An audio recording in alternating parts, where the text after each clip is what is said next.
Ini sebenarnya memang fenomena yang banyak dirasakan oleh para penuntut ilmu yang baru belajar ya. Ketika mereka belajar, baru nampak betul, ternyata sholat saya keliru ya. Ternyata cara wudhu saya tidak benar. Oh, ternyata bacaan Quran saya banyak yang salah. Yang dulunya ya, dia misalnya biasa jadi imam di masjid, kalau dia mengaji seperti Muammar rasanya. Ya, tapi ketika mulai belajar, ternyata banyak salahnya. Ya, bahkan ini dirasakan oleh sebahagian dai yang ketika dia sudah kenal sunnah, belajar sunnah, ya, dia merasa kecewa dengan apa yang pernah dia sampaikan yang telah lalu. Ya. Ternyata saya dulu pernah sampaikan begini dan begini, ternyata keliru. Akhirnya ada sebahagian orang yang ketika dia sudah ngaji, ya, dia tidak mau ceramah lagi. Malu lagi naik khutbah misalnya, seperti itu. Ya, jadi yang seperti ini, ya, seorang tentunya prioritasnya adalah belajar. Perbaiki apa yang keliru. Terus belajar. Namun jangan sampai ini menghalangi kita dari melakukan beberapa ibadah yang merupakan ibadah yang penting yang harus kita lakukan. Ya. Beda misalnya kalau seperti ceramah, khutbah dan seterusnya, ya itu bukan fardu ain, ya kan? Ya. Kalau dia misalnya minder dan tidak mau ceramah dulu sampai dia benar-benar tahu ilmunya dan faham, maka itu suatu kebaikan bagi dia. Tapi kalau misalnya ya seperti sholat, dia tidak mau sholat kalau belum bagus betul sholatnya. Ya, latihan sholat dulu, belajar sholat dulu, baca. Ini tidak benar ini. Tetap harus sholat. Jangan pernah malu, karena Allah Subhanahu Wa Taala mengetahui tingkat kemampuan kita. Jelas ya? Ya, jadi tetap sholat dan tetap berusaha memperbaiki sedikit demi sedikit bacaan Al-Quran. Ya, jangan sampai dia berhenti mengaji, tadarrus Al-Quran hanya karena merasa tajwidnya kurang baik. Akhirnya apa? Syaitan akan masuk.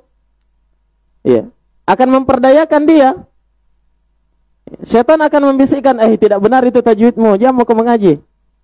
Iya kan? Akhirnya dia tinggalkan ibadah-ibadah yang penting, ya, karena merasa kurang sempurna di dalam melaksanakannya.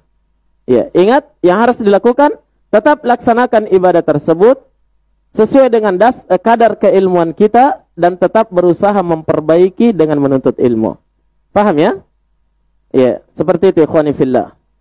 Ya, jangan berhenti dari ibadah tersebut. Maka dari itu Nabi SAW, ya, beliau memberikan solusi kepada orang-orang yang tidak benar bacaan Qur'annya. Ya. Kata Nabi SAW, man qara'a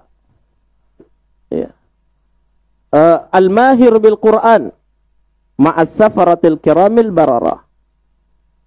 Orang-orang yang mahir dalam membaca Al-Quran, bagus tajwidnya, bagus suaranya, bacaannya mantap, mereka ini sama kedudukannya dengan as-safaratil kiramil bararah, para malaikat yang mulia.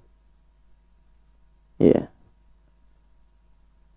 Kemudian kata Nabi sallallahu alaihi wasallam, "Walladzi yaqra'ul Qur'an wa huwa yatata'ta'u fi falahu ajran." Adapun orang-orang yang membaca Al-Qur'an dalam keadaan dia terbata-bata di dalamnya, tidak terlalu lancar bacaannya, ya, mungkin tajwidnya belum sempurna, kadang juga bacaannya amburadul dan seterusnya ya. Apa kata Nabi? Nabi tidak katakan, jangan baca Quran. Tapi Nabi katakan, dia dapatkan 2 pahala.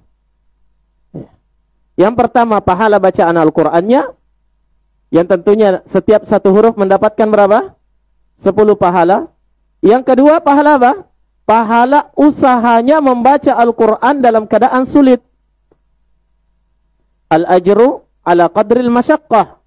Pahala didapatkan oleh seorang sesuai dengan kadar kesulitan yang dia rasakan. Ya. Demikian ikhwani fillah. Jangan pernah berhenti dari suatu ibadah yang biasa kita lakukan, yang menjadi rutinitas kita, hanya karena merasa itu kurang sempurna. Jelas ini? Iya. Akan tetapi, laksanakan dan tetap berupaya memperbaiki sedikit demi sedikit. Seiring dan sejalan bertambahnya waktu, insya Allah ibadah kita akan semakin baik dan semakin sempurna. Iya. Tapi ada memang ibadah yang seharusnya seorang itu tidak lakukan hal tersebut. Jika dia apa? Jika belum ya benar-benar mungkin di situ. Seperti apa tadi? Mendakwahkan. Wah, ini hati-hati. Kalau memang dia merasa kurang sempurna di situ, jangan dia dakwahkan. Jangan dia bicara. Ya. Tapi dia bicara pada hal-hal yang betul-betul dia yakin sudah mengilmuinya. Ya, dengan sebenar-benarnya. Jelas ini? Baik, wallahu taala a'lam.